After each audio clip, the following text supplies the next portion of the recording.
পেয়ারা গাছে প্রুনিং হচ্ছে, এটা সেকেন্ড প্রুনিং। এর আগে প্রথমবার প্রুনিং করা হয়েছিল।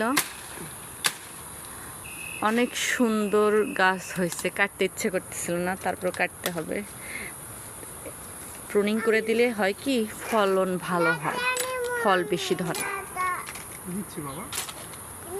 মরিমের আব্বু অনেকদিন ধরেই বলতেছিল, কিন্তু আমার কাটতে ইচ্ছে করতেছিল না। আজকে রাজি হইলাম কাটতে। এই পেয়ারা গাছ 2বার করে প্রুনিং করা হয়েছে। এটা কিন্তু বীজ থেকে গাছ তৈরি করা, মানে আম বাগানে বীজ থেকে গাছ হয়েছিল 1 ফিট উচ্চতা, ওই সময় নিয়ে এসে লাগাইছি। এটাও তাই, যেটা এইমাত্র প্রুনিং করলাম এটাও তাই। ওই পাশে দেখা যাচ্ছে এটাও তাই, এটাও 2 নাম্বার প্রুনিং হয়ে গেছে। এখন ডালপালা ছড়াই গেছে, এখন আর করা লাগবে না। এটা হয়ে গেছে, ওইটাও হয়ে গেছে, এখন বাকি ছিল এটা করে দিলাম।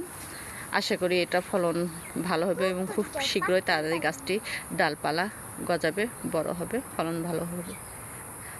আসসালামু আলাইকুম, ভালো থাকবেন সবাই।